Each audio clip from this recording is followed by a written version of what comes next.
Research design components, quantitative data, measures of central tendency and measures of dispersion. Quantitative data, measures of central tendency, these are three in number: mean, which is also known as average, median and mode. Measures of central tendency का मतलब है कि वो measures जो central position को show करते हैं या जो ग्रेविटेट करते हैं towards the centre. Now what is an average या मीन क्या होता है और उसको कैसे कैलकुलेट करते हैं. से फॉर एग्जांपल आपके पास तीन नंबर हैं 6, 11 एंड 7. इन तीनों नंबर को सम अप करेंगे यानी ऐड करेंगे 6 + 11 + 7 which is equal to 24, and this figure is going to be divided by the total counts, meaning जितने भी नंबर हैं या जितने भी वैल्यूज हैं. इस एग्जाम्पल में तीन नंबर हैं या तीन काउंट है, से 6, 11 and 7. तो 24 divided by 3 is going to be 8. So it is because 6, 11 and 7 added together is the same as 3 lots of 8. Meaning that कि अगर आप ये picture को देखें कि a pile of 6 pencils, a pile of 11 pencils and a pile of 7 pencils. अगर आप इनको equally तीन हिस्सों में divide करें तो 8, 8, 8 तीन piles बन जाते हैं of 8 pencils each. तो और 3 8s are 24 होता है. तो जब आप जो sum up करके जो सारी values हैं उनको divide करते हैं by the total count, तो वो आपकी average value आती है और the mean value.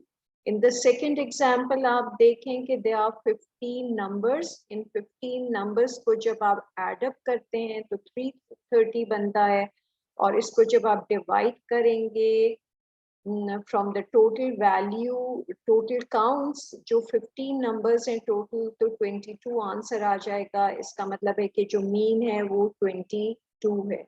अब नेगेटिव नंबर्स के साथ किस तरह मीन निकाला जाता है. से फॉर एग्जाम्पल 3 + -2. मैथमेटिक्स में प्लस माइनस का मतलब होता है माइनस. सो आंसर होगा 3 - 2 = 1. एग्जाम्पल 3 अगर आप देखें, there are 5 numbers 3 - 7, 5, 13 and -2. तो एडअप आप क्या करेंगे, 3, 5 and 13 को एडअप करेंगे और फिर -7 और -2 को ऐड करेंगे, 7, 8, 9. तो जो टोटल फिगर आएगा उसमें से आप -9 करेंगे. से 3, 5 + 13 जो टोटल फिगर आया उसमें से -9, तो जो आंसर है दैट इज 12. अब इस 12 को जब आप टोटल काउंट से डिवाइड करेंगे which is 5, so mean value आपकी आएगी 2.4. एवरेज और मीन कैलकुलेट करने का फॉर्मूला क्या है, x bar which is a symbol for mean or the average value is equal to summation x over n. summation x का मतलब टोटल जो आपकी वैल्यूज हैं x1, x2, x3, x4 उन सबको सम अप करेंगे और फिर टोटल काउंट्स जितने भी वो वैल्यूज हैं टोटल उनसे डिवाइड करेंगे तो मीन या एवरेज वैल्यू आ जाएगी. मीडियन और द 50th परसेंटाइल, ये भी एक मेजर है सेंट्रल टेंडेंसी का. और मीडियन वैल्यू यानी मिडिल वैल्यू को कहते हैं. अब आपके अगर जो काउंट्स हैं वो ऑड नंबर में हैं, जैसे 5 काउंट्स हैं और जो वैल्यूज हैं वो है 9, 3, 44, 17 एंड 15. तो इन नंबर्स को पहले आप लाइन अप करते हैं फ्रॉम स्मॉलेस्ट टू लार्जेस्ट या असेंडिंग या डिसेंडिंग ऑर्डर के अंदर, और फिर अगर ऑड काउंट्स हैं तो जो सेंट्रल वैल्यू होगी वो आपकी मीडियन होगी. से लाइन अप करने के बाद 3, 9, 15, 17, 14 में से जो सबसे सेंट्रल वैल्यू है that is 15. So when the counts are in odd number तो फिर मोस्ट सेंट्रल वैल्यू जो होगी वो मीडियन होगी. अगर आपके काउंट्स इवन नंबर्स में है से 8, 3, 44, 17, 12 एंड 6 यानी 1, 2, 3, 4, 5, 6 काउंट्स हैं, इवन नंबर हैं, तो फिर जो मिडिल टू वैल्यूज हैं उनको एडअप करके डिवाइड करेंगे 2 से, यानी उनका एवरेज लेंगे मिडिल टू वैल्यूज का, तो वो आपका मीडियन नंबर होगा. से जब आपने इसको असेंडिंग ऑर्डर में कन्वर्ट किया 3, 6, 8, 12, 17 एंड 44, तो मिडिल टू वैल्यूज हैं 8 एंड 12, तो 8 प्लस 12 इज 20 डिवाइडेड बाय 2, क्योंकि इन दो वैल्यूज का एवरेज ले रहे हैं, विच इज इक्वल टू 10, यानी मीडियन वैल्यू आपकी आती है 10. सो रिमेंबर कि जब भी आपने मीडियन जो है वो फाइंड आउट करना हो तो पहले जो टोटल नंबर्स हैं या टोटल वैल्यूज हैं उनको आप जो है फ्रॉम स्मॉलेस्ट टू लार्जेस्ट उसको सीक्वेंस में लाइन अप करें, और अगर ऑड नंबर ऑफ काउंट्स हैं तो फिर the most central value median होगी, और अगर इवन नंबर ऑफ काउंट्स हैं तो दो सेंट्रल वैल्यूज के एवरेज ले जो आप लेंगे that is your median value, and this is also known as 50th percentile. Mode क्या होता है? मोड भी a measure of central tendency है. The most frequent value in a distribution is called mode. इसको याद रखने का तरीका ये कि most में भी MO यूज होता है और mode में भी first two letters MO होते हैं, तो most frequent is the mode. Say for example आपकी values हैं 9, 3, 3, 44, 17, 17, 44, 15, 15, 15, 27, 40 and 8. So नंबर्स को आप सीक्वेंस में कर लें, ऑर्डर में कर दें फॉर ईज के लिए. उसके बाद आप देखें कि कौन सी वैल्यू आ रही है जो मोस्ट फ्रीक्वेंट है. ये वाली जो वैल्यूज हैं इनमें the most frequent value is 15, यानी 3 दफा 15 रिपीट हुई है तो मोड आपका 15 होगा. अगर से फॉर एग्जाम्पल बास दफा एक डिस्ट्रीब्यूशन बाई मॉडल भी हो सकती है या मल्टी मॉडल भी हो सकती है. बाई मॉडल का मतलब ये कि दो वैल्यूज जो हैं वो फ्रीक्वेंट है. से फॉर एग्जाम्पल कि अगर इसी डिस्ट्रीब्यूशन में एक और वैल्यू होती 17 की, तो इसका मतलब है कि 17 और जो 15 है वो 3 टाइम्स ईच रिपीट हुए हैं, तो वो फिर बाई मॉडल हो जाता. इसी तरह मल्टी मॉडल भी हो सकता है कि अगर मोर देन 2 वैल्यूज उसी उतने ही टाइम्स रिपीट हो रही हो तो वो मल्टी मॉडल होगा.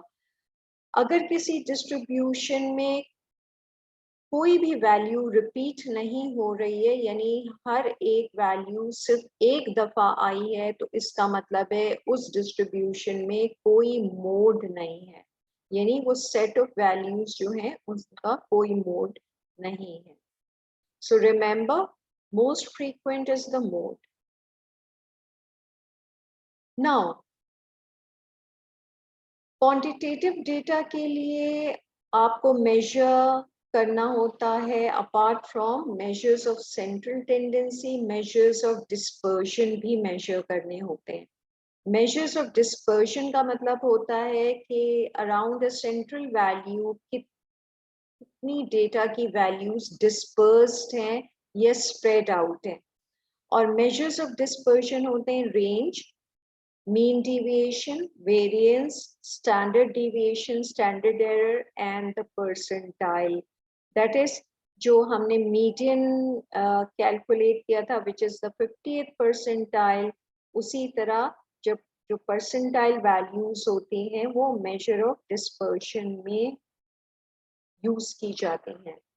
Range क्या है? Range simply कि एक डेटा सेट को आप अरेंज कर लें फ्रॉम लोएस्ट टू हाईएस्ट, से 9, 3, 44, 15 और 6 है, तो इसमें जो सबसे लोएस्ट वैल्यू है दैट इज 3 और जो सबसे हाईएस्ट वैल्यू है वो 44 है। तो सिंपली जब हाईएस्ट वैल्यू में से सबसे लोएस्ट वैल्यू को निकालेंगे तो that would be your range. So इस डेटा सेट में 41 is the range. Standard deviation और वेरिएंस क्या होता है? डिविएशन का मतलब होता है it means how far from the average value, that is the central value या जो मीन वैल्यू है उससे कितना ज्यादा डिविएट कर रही हैं बाकी values in a data set. So standard deviation का मतलब है it is the measure of how spread out the numbers from the average value or the mean value। जो स्टैंडर्ड डिविएशन है उसका सिंबल है द ग्रीक लेटर सिग्मा और formula है it is the square root of the variance. Now what is variance? Variance का जो symbol है that is sigma square, और variance is simply the average of the squared differences from the mean। ये देखते हैं कि कैसे कैलकुलेट किया जाता है। 3 स्टेप्स में आपने वेरिएंस को कैलकुलेट करना होता है। सबसे पहले मीन, जो भी डेटा सेट है उसकी मीन वैल्यू कैलकुलेट करें। उसके बाद ईच इंडिविजुअल वैल्यू को सब्ट्रैक्ट करें, हर इंडिविजुअल वैल्यू में से मीन को सब्ट्रैक्ट करें और उसके बाद जो भी रिजल्ट आता है उसको स्क्वायर कर लें। Sum up the square differences, यानी जो आपके जो स्क्वायर्ड नंबर्स आए उनको आपने सम अप कर लेना है, जिसको कहते हैं टोटल सम ऑफ स्क्वायर, और उसके बाद work out the average of those squared differences से you have to measure the heights of your dogs in millimeter। There are 5 dogs और जो फर्स्ट डॉग है उसकी हाइट जो शोल्डर से आप देख रहे हैं वो 600 मिलीमीटर है। सेकेंड डॉग की हाइट है 470 millimetre, third dog 170 mm, fourth dog 430 mm and the fifth dog 300 mm। अब ये आपके पास डेटा सेट्स है हाइट्स ऑफ द डॉग्स। अब इनमें आपने कैलकुलेट करना है the mean height, the variance and the standard deviation. कैसे करेंगे? मीन का फॉर्मूला है x bar is equal to summation x over n, meaning सारी x की जितनी भी डेटा सेट की वैल्यूज है उनको एड अप करेंगे और डिवाइड करेंगे टोटल नंबर ऑफ काउंट्स के साथ। से मीन हाइट्स आपके पास थी 600 mm, 470 mm, 170 mm, 430 and 300 mm in millimeters, right? इन सब को आपने ऐड किया, सम अप किया, 1970 आंसर आया। इसको डिवाइड किया with the total counts, जैसे 5 dogs थे तो total counts आपके 5 हुए, which is equal to 394। So the mean height of the dogs is 394 millimeter, right? So calculate each dog's difference from the mean, right? अगर आप ये देखें कि जो ग्रीन लाइन है ये आपकी शो कर रही है the mean height, right, 394 mm। सो अब जो भी डिफरेंस इन हाइट है ऑफ ईच डॉग, राइट, उसमें से आपने मीन हाइट को माइनस करना है। जैसे 600 minus 394 for the first dog, तो डिफरेंस 206 आता है। Again 470 minus 394, difference is 76। Third 170 minus 394, तो नेगेटिव वैल्यू आ गई 224। 430 mm minus 394 mm, the difference is 36. And for the last dog, 300 mm minus 394, again difference आ गया -94. So जो difference है from the mean each height का, वो आपने calculate किया. Variance क्या है? अब ये जो difference है, say 206 for the first dog, 76, फिर -224, then 36, then -94. इन सब के डिफरेंस को आप स्क्वायर करते हैं पहले वेरिएंस कैलकुलेट करने के लिए, विच इज सिग्मा स्क्वायर, और इसको टोटल नंबर ऑफ काउंट से डिवाइड करते हैं.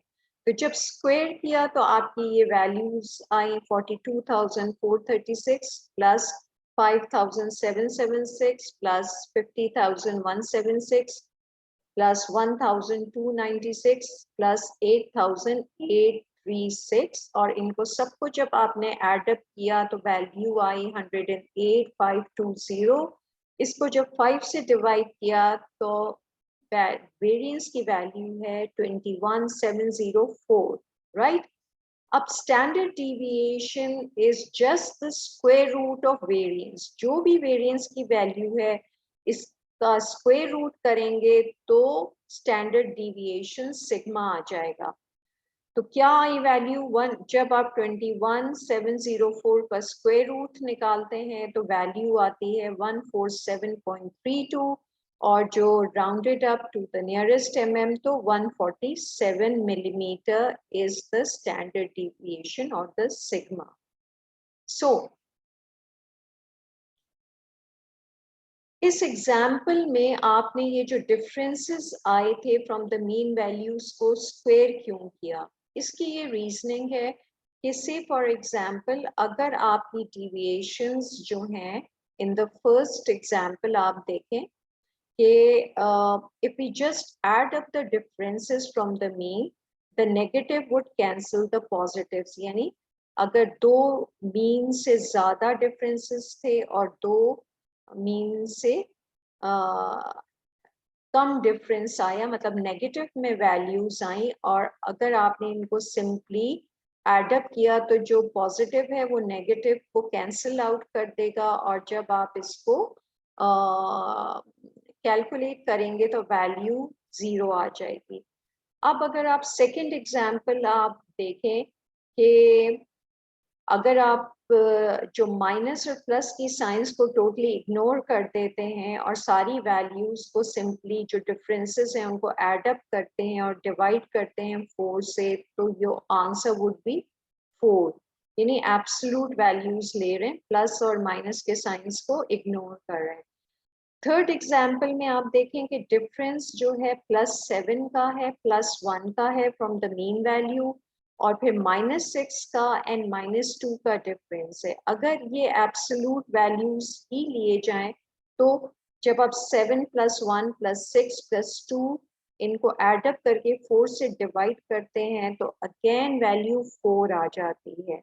अब सेकंड और जो थर्ड एग्जाम्पल है उन दोनों की वैल्यूज 4 आ रही हैं, जबकि it also gives a value of 4 even though the differences are more spread out. In the third example, जो dispersion है, जो spread out है from the mean value से, वो ज़्यादा है as compared to the second example. जबकि spread out जो है वो 4 का है, जबकि पहले जो आपकी थर्ड एग्जाम्पल है उसमें स्प्रेड आउट जो है एक +7 का है और एक -6 का है, राइट. तो क्योंकि आंसर दोनों में एक ही जितना है तो ये पता नहीं चल रहा कि स्प्रेड आउट किस में ज्यादा है.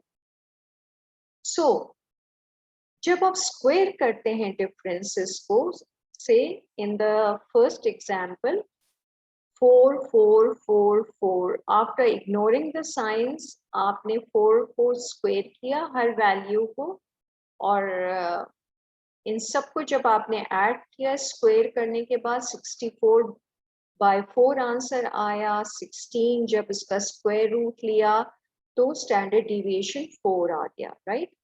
अब जो सेकंड एग्जाम्पल है इसमें आप देखें कि जब आप स्क्वायर करते हैं डिफरेंसेस को और उसके बाद उसको एड अप करते हैं तो 90 आया डिवाइडेड बाय 4 विच इज 22.5। इसको इसका स्क्वायर रूट लिया स्टैंडर्ड डिविएशन को कैलकुलेट करने के लिए तो 4.74 which is more than just 4, यानी स्टैंडर्ड डिविएशन ज्यादा आता है, जो शो कर रहा होता है कि ज्यादा डिविएशन है, ज्यादा डिस्पर्जन है या स्प्रेड आउट है वैल्यूज अराउंड द एवरेज और the mean value, right. Now normal distribution curve क्या होता है? एक नॉर्मल डिस्ट्रीब्यूशन कर्व जो है it's a bell shaped curve, जो स्मूथ होता है, उसमें कोई बम्प्स और वैलीज नहीं होती। जो इसकी टेल्स हैं यानी जो रेड रीजन्स हैं, it never touches the base line. और जो एरियाज ऑफ द कर्व होते हैं उसमें normally majority of the population उन एरियाज जो कर्व के एरियाज हैं उसमें फॉल करती है, राइट।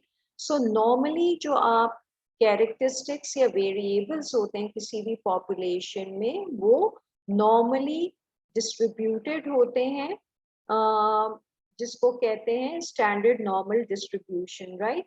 सो जो अगर mu value which is the mean value, ये आपका पॉपुलेशन मीन है जो सेंटर में लाई करता है। और नॉर्मल डिस्ट्रीब्यूशन कर्व की एक और कैरेक्टरिस्टिक ये होती है कि mean, median and mode all three coincide and lie in the center। यानी जो आप म्यू का साइन आप देखें, ये आपकी पॉपुलेशन मीन है, और मीडियन और मोड भी जो है वो सेंट्रल में लाई कर रहा है। मीडियन क्या है? जो एक डिस्ट्रीब्यूशन को दो इक्वल हाफ्स में डिवाइड कर रहे हैं, जो सेंट्रल लाइन आप देख रहे हैं। और जो पीक ऑफ द डिस्ट्रीब्यूशन होती है that is your mode. So mean, median and mode central line में, सेंट्रल जगह के ऊपर कर्व में लाई कर रहे हैं, कोइंसाइड कर रहे हैं। सो स्टैंडर्ड डिविएशन क्या है? प्लस माइनस 1 स्टैंडर्ड डिविएशन, ये सिग्मा की साइन देके, यानी around the mean. Mean value अगर आपकी 0 है तो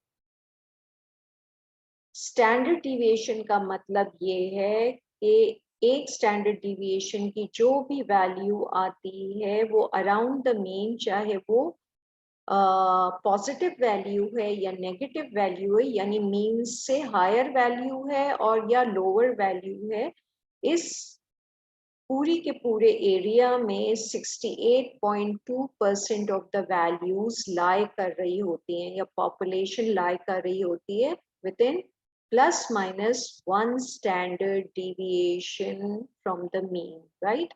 उसी तरह प्लस माइनस 2 स्टैंडर्ड डिविएशन के अंदर 95.4% ऑफ द पॉपुलेशन लाई कर रही होती है।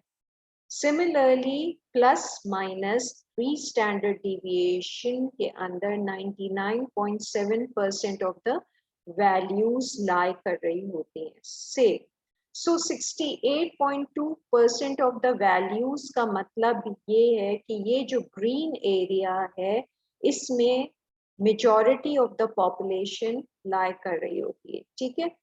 Beyond plus minus 1 standard deviation, जो येलो एरियाज हैं on either side, यानी 13.6% and 13.6%, इसमें वो लोग लाई कर रहे होते हैं जो between 1 and 2 स्टैंडर्ड डिविएशन के दरमियान होते हैं on either side, right? और जो रेड एरियाज हैं या रेड जोन्स हैं on either side of the mean, उसमें वो पॉपुलेशन, वो वैल्यूज लाई कर रही होती हैं जो बिटवीन 2 to 3 स्टैंडर्ड डिविएशन के दरमियान में होती हैं, ठीक है। तो इसका मतलब है प्लस माइनस 3 स्टैंडर्ड डिविएशन में टोटल अगर आप काउंट कर लें, यानी ग्रीन को भी काउंट करें, येलो को भी एंड रेड जोन्स को भी कैलकुलेट करें, तो 99.7% 7% ऑफ द पॉपुलेशन लाई कर रही होती है। तो स्टैंडर्ड डिविएशन बताता है कि आपकी इंडिविजुअल वैल्यूज जो पॉपुलेशन का मीन है, मीन वैल्यू, उससे कितनी स्प्रेड आउट हैं या डेविएट कर रही हैं। This is the definition of standard deviation, right. So हमने स्टैंडर्ड डिविएशन इस एग्जाम्पल में कैलकुलेट की थी, दैट इज 147। सो एज्यूम कि ये जो ग्रीन लाइन शो कर रही है, this is your mean value. जो आपकी मीन वैल्यू थी वो क्या थी?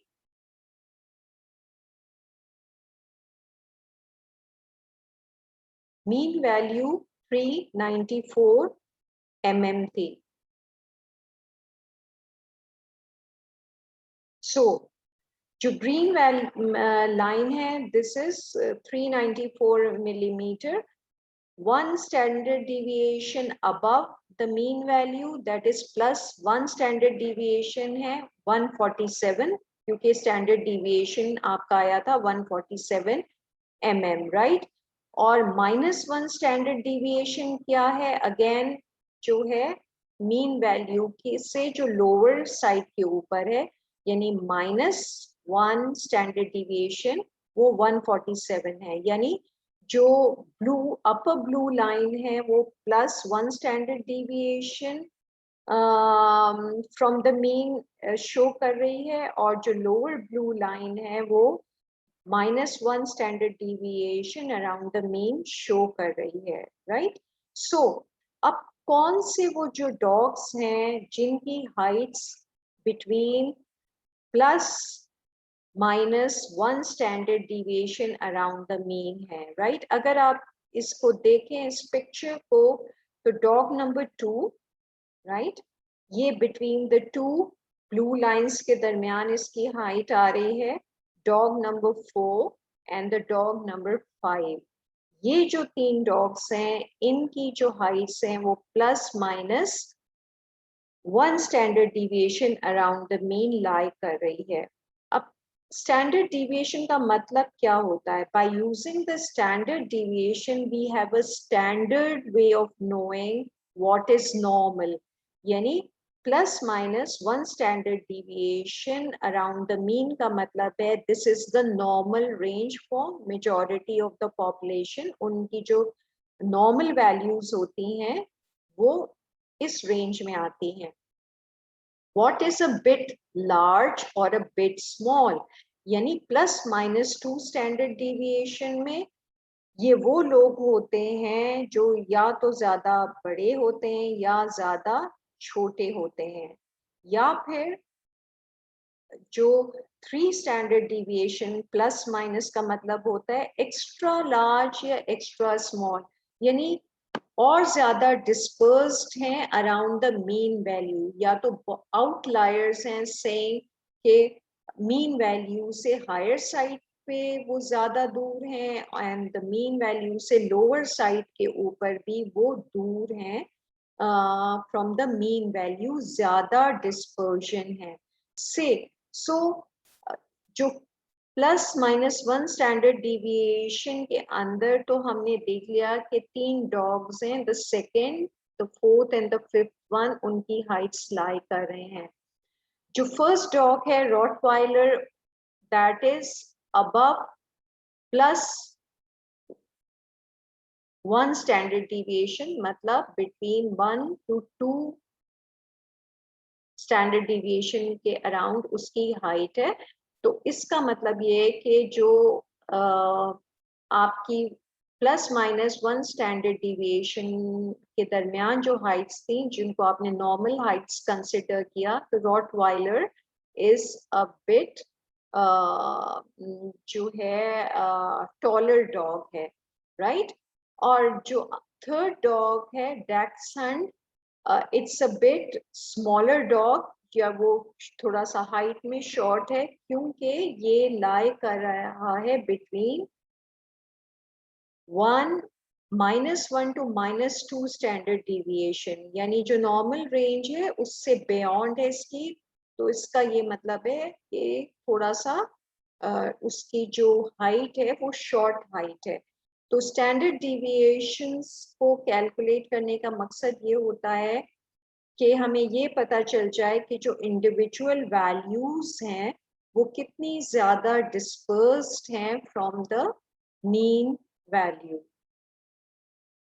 सो डिफरेंस क्या है स्टैंडर्ड डिविएशन पॉपुलेशन मीन को में जब आप कैलकुलेट करते हैं पॉपुलेशन का स्टैंडर्ड डिविएशन या सैंपल का स्टैंडर्ड डिविएशन?